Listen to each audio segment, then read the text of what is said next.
Now, it's fair to say that Manchester United have been one of the more braver clubs in this transfer window, happily shelling out 60 million euros for an 18-year-old centre-back, who I've made a video about already, also spending 45 million euros on De Ligt, 42.5 million euros on Xerxes, and paying 15 million euros for Mazraoui. Yet, despite being in a deficit of 98.4 million euros this transfer window alone, Manchester United are not done just yet, with it now being confirmed after the eventual sale of Scott McTominay, who I've also just made a video about. It's confirmed that Manchester United and Erik Ten Hag will secure their 5th signing this summer, and their joint most expensive signing of the summer, seeing Manchester United splash 60 million euros on a long-term target and someone United have been linked to all summer long in 23-year-old Uruguayan from PSG in Manuel Ugarte. And I can definitely see a reason for this transfer, and I can see how he could definitely be a monster for Erik Ten Hag in the right circumstances. But to be fair, I also do have some of my drawbacks for this transfer, and there are things in this transfer that aren't exactly amazing in my eyes. So that's what we're talking about today. So what's going on, everyone? You are listening to Back of the Net here. I hope you're all doing well. Please be sure to like the video, subscribe if you haven't already,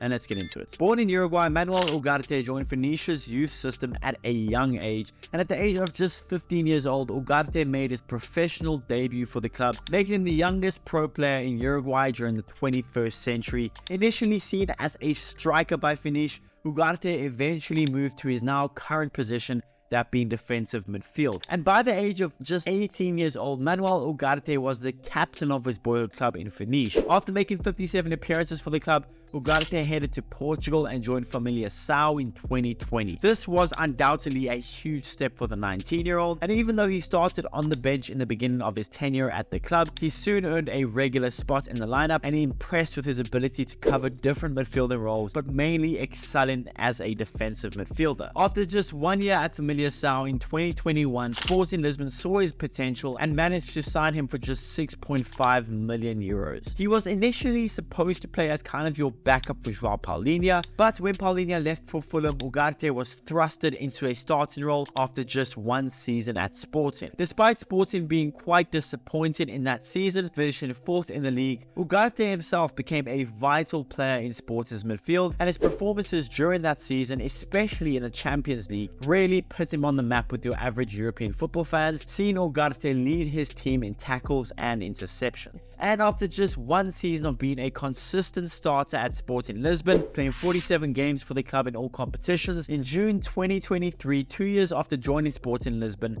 Ugarte made the jump to PSG after the French club triggered his 60 million euro release clause. He signed a 5-year deal at the French Giants, and he was on fire to start his PSG reign, making his debut in August and quickly making waves in Ligue 1, leading the league in ball recoveries during his first 4 matches in the league. His early performances for PSG earned him a nomination for the Player of the Month award in Ligue 1, and he got tons of praise from all types of French media. Despite his strong start though, Ugarte eventually saw his role diminish as Luis Enrique found him maybe less suited to his playing style, leading to more substitute appearances, playing 10 games less than he did the season prior at Sporting and 1,000 minutes less than the season prior. Still, he played a role in PSG's domestic treble win, helping them to secure the Ligue 1, Coupe de France and Trophies de Champions. And now with the addition of João Neves, a wonder kid from Portugal, it makes Ugarte even less likely to have more game time this season. Yet despite being at PSG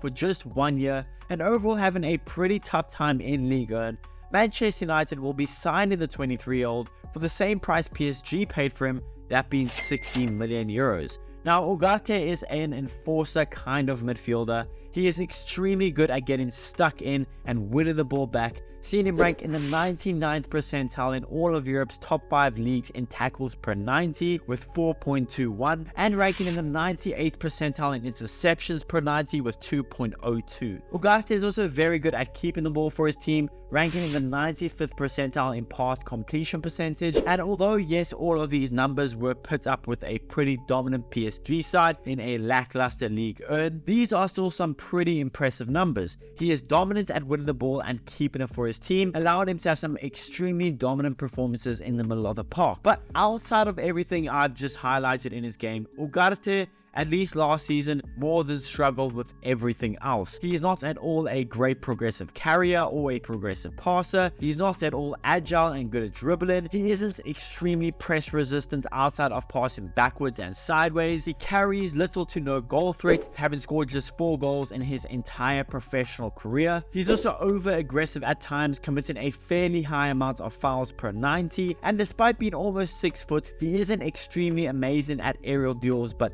not to say that he's bad at aerial duels, but he's not amazing there neither. Look, in the tackle, he is one of the more dominant players in all of Europe. I will say that, although he can lose a lot of the tackles because he just goes into so many a game, he also wins a ton of them, and he is very dominant overall in the tackle. He is kind of the mold of a João Paulinho, although Paulinho is maybe slightly better on the ball, and right now at least Paulinho in my eyes is a better player than Ugarte. Overall, Ugarte is a great ball hawking midfielder, great at winning the ball and keeping the ball for his team, but he does definitely have some huge weaknesses that if used incorrectly, he could look like a very bad player, but in the right system, if Ugarte is used correctly, he could be a very dominant defensive midfielder. Now, if used how I think he will by Erik Ten Hag, the fit could be awesome for Manuel Ugarte in Manchester United. I imagine Ugarte will be in a pivot alongside Kobbie Mainoo, and after the loss of Scott McTominay, this transfer really does add much needed depth into this Manchester United midfield,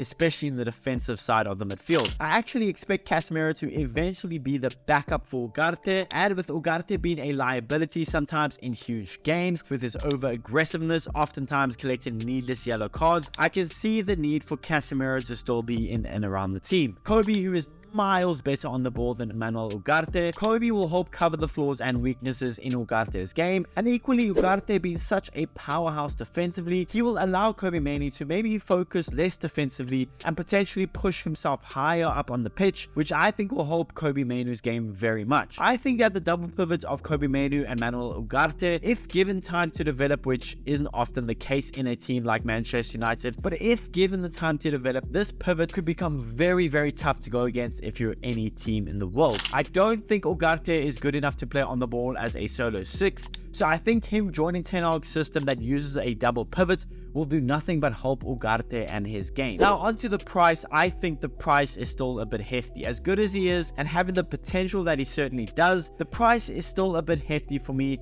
But like with the Euro transfer, if this transfer works out how I think it could, the price will be quickly forgotten. But if Ugarte struggles, if he has bad games, which is very likely with his huge weaknesses in his game, the transfer and the price could also end up looking very, very bad. Look, in my eyes, Ugarte next to Kobbie Mainoo in the double pivots under Erik Ten Hag is a really, really good fit, and I could see how Ugarte could become Manchester United's next midfield monster. But equally, even the biggest Manchester United fans and biggest Ugarte fans have to admit that there is definitely a risk to this transfer, not only because you're paying 60 million euros, but because you're paying 60 million euros for a player with so many holes in his game, and a player that also struggled last season in the weakest top 5 league, that being League 1. So yes, there are huge weaknesses. I think we can all agree he has huge flaws to his game. It's a lot of money to pay for a player like Ugarte, but again, Ugarte could really, really work out, become a midfield powerhouse for United, and the price will quickly be forgotten. Overall, I'm pretty on board with this transfer.